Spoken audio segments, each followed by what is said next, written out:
avec de l'argent bien réel, né sans autorisation de Paris, de Washington ou du FMI. Et ce n'est pas un fantasme, c'est exactement ce que viennent de faire le Burkina Faso, le Mali et le Niger. En 24 heures à peine, ils ont lancé la banque de l'AES, une institution financière 100% souveraine, qui pourrait bouleverser l'équilibre de tout un continent.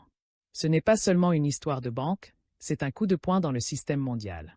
Et tu vas comprendre pourquoi ça affole l'Occident, pourquoi ce projet fait peur, et surtout comment cette initiative pourrait changer le futur économique de l'Afrique entière. Chapitre 1. Une banque née en silence, mais chargée d'histoire. Ce qui s'est passé dans l'AES ne ressemble à rien de ce que tu as connu jusqu'ici en Afrique. Ce n'est pas un sommet international. Ce n'est pas un prêt d'urgence d'une organisation mondiale. C'est un acte souverain, brut, et surtout silencieux. Le Burkina Faso, le Mali et le Niger ont mis en commun 500 milliards de francs CFA, soit plus de 800 millions d'euros. Aucun don extérieur. Aucun centime venu de Paris, Bruxelles ou New York. Juste leurs économies, leurs réserves, leurs choix. Et ce détail change absolument tout. C'est dans ce silence que réside la force de cette initiative. Pas de couverture médiatique occidentale. Pas de publicité. Pas d'annonce hollywoodienne. Juste des chefs d'État, assis ensemble, décidant que désormais, les projets de développement, les infrastructures, les entreprises, les services publics seront financés par eux, pour eux.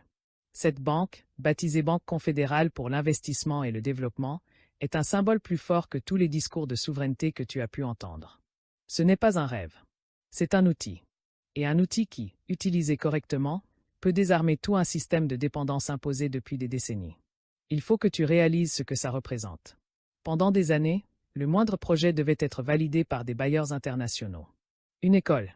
Il fallait convaincre une ONG. Un barrage. Il fallait l'accord d'une banque mondiale. Une usine. Il fallait que le FMI soit d'accord. Désormais, l'AES dit non à ce chantage déguisé. Désormais, les décisions seront prises à Bamako, à Ouagadougou, à Niamey. Et rien que ça, c'est une révolution. C'est exactement pour cette raison que ce projet dérange. Il est concret, pragmatique et surtout indépendant. Aucun acteur extérieur n'a pu intervenir, ni pour l'influencer, ni pour le ralentir. Et dans un monde où les puissances veulent garder la mainmise sur l'Afrique, une telle autonomie, c'est presque un crime de lèse-majesté. Mais ce que tu dois aussi comprendre, c'est que cette décision n'est pas née d'un coup de tête.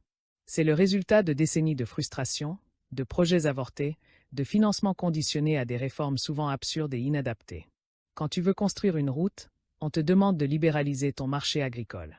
Quand tu veux une centrale solaire, on t'impose de réduire tes subventions à la santé. À un moment, l'évidence s'impose, il faut arrêter d'attendre les autres. Et c'est ce que l'AES vient de faire.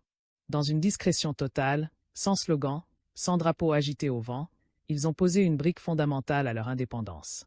Et ils l'ont fait sans bruit, mais avec une détermination à faire trembler les fondations du système postcolonial. Chapitre 2. Le Sahel, berceau d'une révolution silencieuse. Tu l'as sans doute remarqué, mais le Sahel fait rarement la une pour de bonnes raisons. On y parle d'instabilité, d'insécurité, de pauvreté, de terrorisme. Mais rarement de projets structurants, encore moins d'innovation économique.